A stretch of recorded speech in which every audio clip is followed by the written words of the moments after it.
Well, each culture is going to make their own determination based on the nature of that culture, the social organization, the political views, the economic situation, and so on and so on and so on. Okay. And morals are the same thing.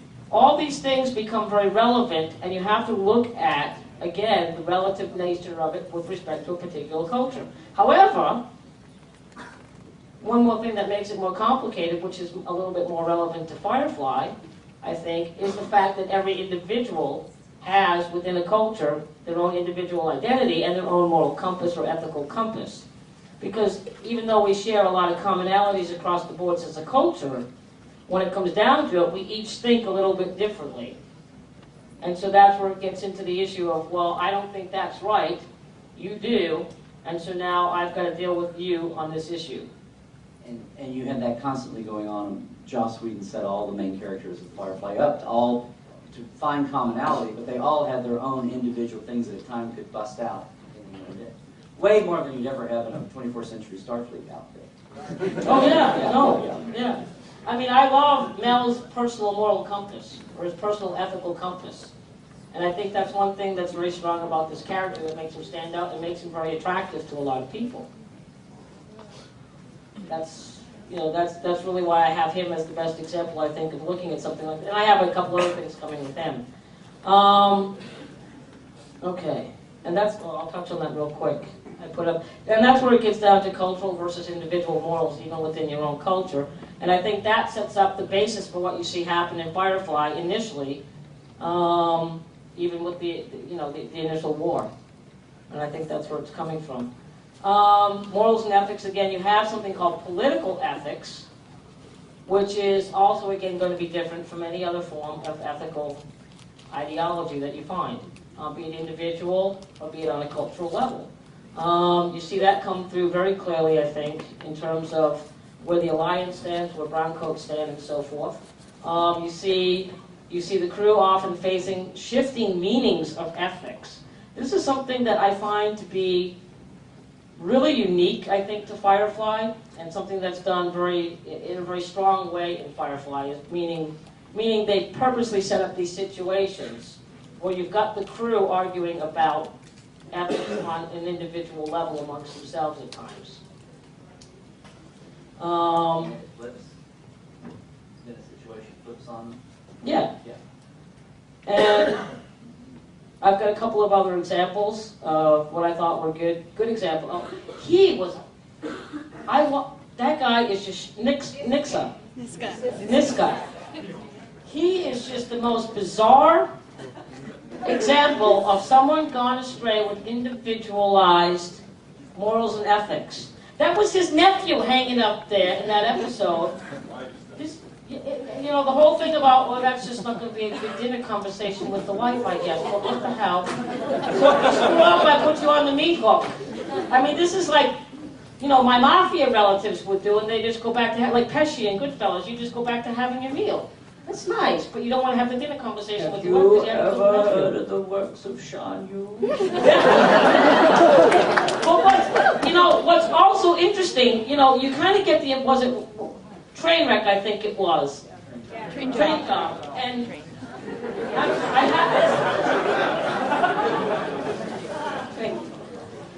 I had all these things are hitting me at once now, because it's like the Wild West out there. We do this job, and you're not giving me my money. Now we're going to have the old-fashioned shootout, and all this cool stuff's going down. And it's like, you wonder what's going on with values on all sides here. This is just the most interesting character situation to watch unfold with all these interplay of people. I just find it to be fascinating.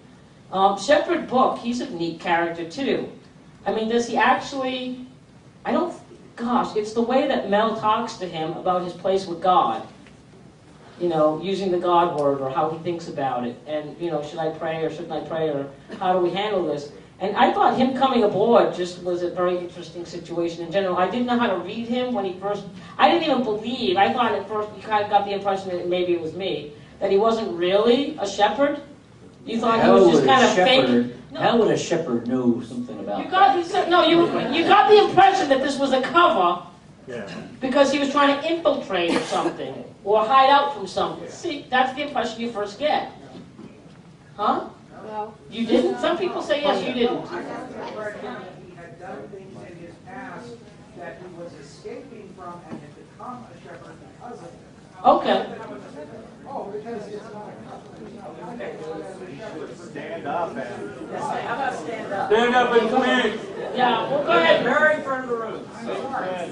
I was saying he was a shepherd. That's the difference between being a cover and being a shepherd. A cover is, I'm not really a shepherd, I'm just pretending to be so I can escape. I think, in fact, something had happened that changed him, and he had become what he was.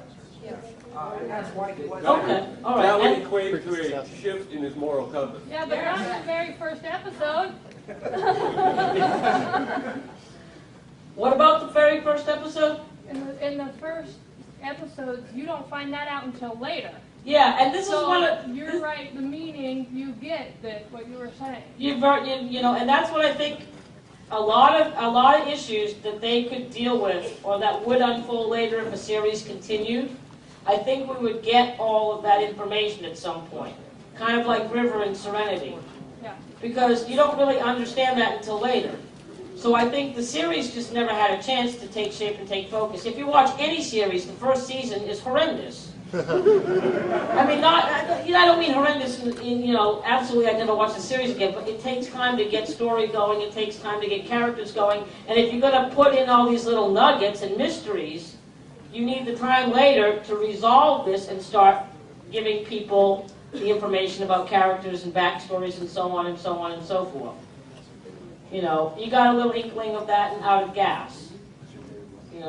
But if they had had the time, they would have been able to focus, and all these things would start, I think, really unfolding in a fantastic way. I don't know what's going to happen. I know there's, of course, everybody's seen the Facebook app, and I'll talk about that later, too, and the Return on Science channel. So it'll be interesting to see if this goes any further, or if somebody comes to their senses and picks it back up. It would be nice. No, from the minute you see it, you either really love it or you really hate it because you don't get it. And the people that don't get it, there's something wrong with them. I brought this into my classroom, and students are like, huh?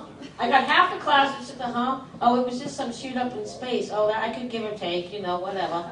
And I'm like, what? And then you've got these other students sitting in the room, how could you say, and what about, and have you seen Mel's words of wisdom and blah, blah, blah, blah. It's like, okay, and you've got to really watch the interaction. And that's what they didn't have a chance to do, which is why I think a lot of people kind of tailed off, because they didn't have the time to develop all these things that we latch onto and want more of. But I saw the movie before I saw the series, so You got 100 people going to kill you now. Why would you boo somebody who stumbled into the movie first? Okay, now they love you again. I hated it because I didn't know what was going on. Then I watched the series, and then I loved it. Okay. You definitely got to see the series first, but you'll go insane because the Reavers are going to drive you nuts. If you see the series first, the Reavers make you crazy, and River's situation will make you insane because you don't know what to do with these things. Anyhow, one of the other things I really like about Mal is this almost a socialist attitude, I would say, about what's right. It's almost, there were some moments when I've watched where I get this Robin Hood kind of feel. And it's like, we don't give a rat's ass about the Alliance. We're going to take what we want, do what we want. And you kind of don't know, if this series had developed more, I am willing to bet that we would see stories where he would almost be in these situations and doing things for other people. If this went further, other cultures, other, that are staying. Well, I'm just saying it would be developed more, and you'd really see this socialistic attitude and this more, more individualized person come out and really drive a lot of social change in the galaxy. I think a lot of conflict is there waiting to happen, and bigger things on the horizon in that respect. being driven by the individual, which is so huge in any culture. And I've forgotten, pardon me guys, or at least I've just gone blind. What's the whorehouse episode?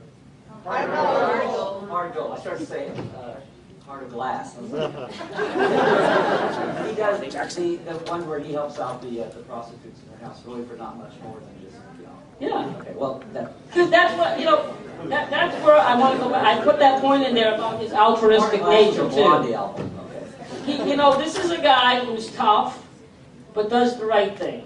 And he doesn't really care what other people have to say about it. He's got his own little thing going on, and you know what? Sometimes, particularly under the conditions that they deal with, the situation that sets up having his own ship and being able to maneuver rather than being stuck out somewhere on the outskirts of the real world, the real universe, that's what really reflects what a mainstream world needs. You need to have that kind of diversity, but those kinds of individuals, if you're ever going to stir up other people and create even the littlest social movement to really bring about the kind of changes you want to see. And that's what I see with this character. And that's what I see setting up all kinds of really neat stories and situations if this had continued. And I think that would have been such a huge impact. It wouldn't be this little small cult following. You'd have thousands upon thousands following the show, and I see almost a Star Trek, Star Wars situation in fandom that would have unfolded in a similar way if this show really got to launch the way I did see a Star Wars, Star Trek. That's it's nice. still out there, I think, right? Yeah, what I'm saying, Yes, I didn't. Yeah. I didn't take away your fandom. I'm just saying this has that kind of potential because of a character like that. And if they followed through using these things, we would see that kind of latching on because we would see it more as a cultural teacher, taking shape as a real narrative, real mythology that fans would be participating in at the level that they are participating in with Star Trek or Star Wars. And they are. We would have been in 4A for this class. There you go. There you go. All right, that's our goal for next year. Anyhow, cultural mirror issues, I think this just reeks of them. There's 101 things we could have done an hour just on this. Imperialism, always one of my favorite topics. Issues of I rant on this issue hourly. Colonialism, Cold War, imperial struggles. Am I wrong? No. This is the most potent thing I've ever, better than Star Trek, I would say, too, in this respect. Because they're not afraid to this is what he set it up to do. This was the basis for creating the show. I like this kind of conflict. Let me show it to you in living color. And here it all is. All the nasty imperial, colonial stuff nobody wants to really talk about. And even Star Trek covers it up. Yeah, covers it up more so they water it down. They cover it up in more layers than even Star Wars does, and certainly more than this did, and certainly more than even Babylon 5. I know I'm going to have my day with this. Civil War, all the factions, and what happens to people when they become marginalized.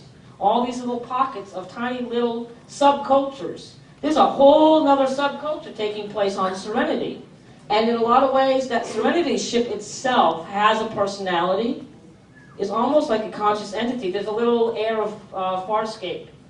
Even though it's not a living, breathing entity, there's this really weird thing Kaylee has going on with it, too. I have yet to really understand the whole Kaylee thing. The ship's... And I don't know. There's like this psychic connection between her and the ship, and it almost has that air of being a living, breathing thing. And she's the only one that seems to understand this. And I think also we would see something else happen. There's got to be some other secret to this ship along those lines because of the meaning it holds and what it's being used for. So I think if this series had continued, there's a lot more story that could even be explored in that way. Yeah, you can go ahead and jump up. You want to? Very simple, sir. You're not a pilot. You have to love your machine. You have to feel it. Well, yeah, you do. I think, though, if you take the example of Scotty and how he feels the Enterprise, Kaylee seems to have an even deeper emotional or sensitivity thing going on with the ship, even deeper than just a pilot I think part of that you're getting into how Joss wrote his female characters, which is a whole other. Yeah, that too. That too. And that's something that's also rare because you don't usually see men write that well for a woman.